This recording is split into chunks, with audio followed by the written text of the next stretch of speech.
샬롬, 오늘은 4월 12일 토요일입니다. 오늘로 우리는 열왕기하 말씀 통독을 마치게 됩니다.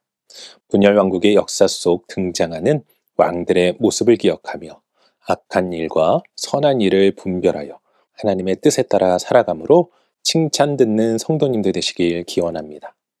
오늘 우리가 통독할 말씀은 열왕기하 22장에서 25장까지입니다. 오늘 말씀은 요시야 왕으로부터 시작하여 남유다의 멸망까지를 기록하고 있습니다. 먼저 요시야 왕은 8살이라는 어린 나이에 왕위에 오르게 되는데 그는 26세 때 성전 수리 중 율법책을 발견하게 되고 그 율법책의 계명과 법도와 율례를 지켜 따르기로 결단하여 백성들과 함께 대대적인 종교개혁을 이루게 됩니다. 하지만 안타깝게 요시야는 애굽과의 전투 중 사망하게 되고 그의 아들 여호아하스가 왕이 되지만 그는 애굽으로 잡혀가 죽고 그를 이어 여호야김이 왕이 됩니다. 이때 바벨론의 1차 침공이 일어나게 되죠.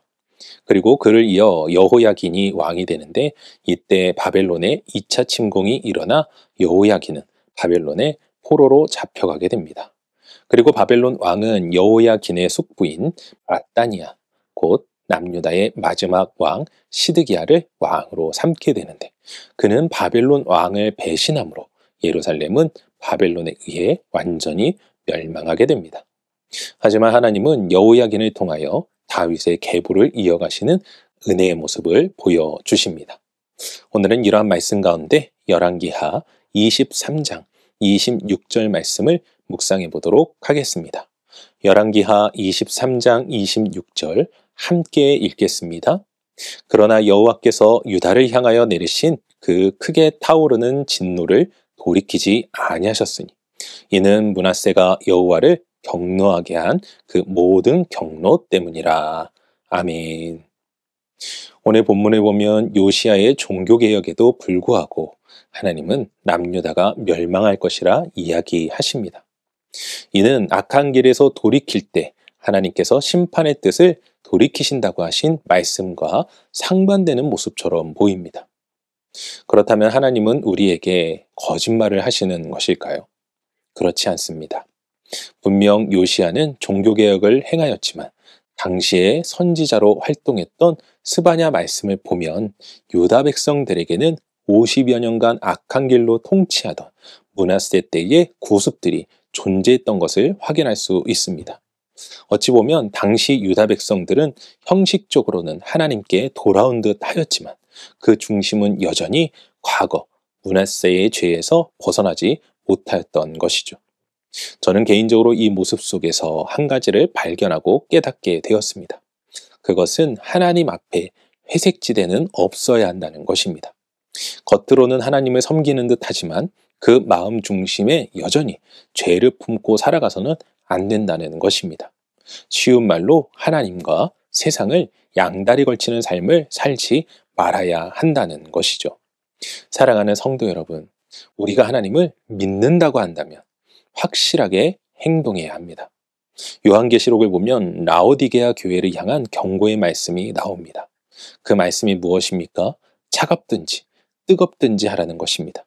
이는 형식은 있지만 열정은 식은, 겉은 그럴듯하지만 속은 비어있는 성도들을 향한 경고의 말씀입니다.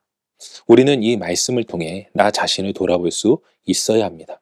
그리고 우리는 그리스도인으로서 성도다운 삶을 살아갈 것을 결단해야 합니다.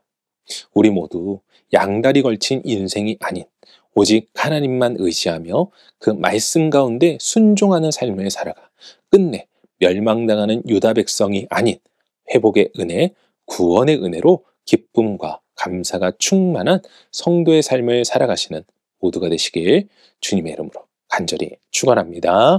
기도하겠습니다. 사랑과 은혜가 충만하신 아버지 하나님 감사합니다. 오늘도 우리가 주님 앞에 나아갑니다. 주님께서 우리를 붙잡아 주시고 우리를 인도하여 주시옵소서.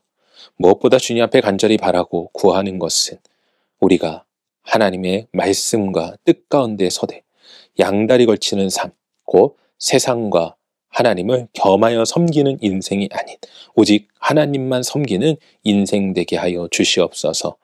유다 백성들이 하나님을 섬기는 것 같았지만 결국 므낫세의 구습을 내려놓지 못하고 여전히 붙잡고 살아간 결과 결국은 멸망당하고 만 것과 같이 우리가 겉만 주님을 믿고 따르는 인생, 그리하여 멸망당하는 인생이 아닌 우리의 겉과 속이 오직 하나님을 향하여 하나님의 은혜, 하나님의 능력, 하나님이 주신 축복 가운데 승리하는 삶을 살아갈 수 있도록 오늘도 우리의 마음과 삶을 주관하여 주실 하나님 앞에 감사드리옵고 이 모든 말씀 우리 주 예수 그리스도 이름으로 기도합니다.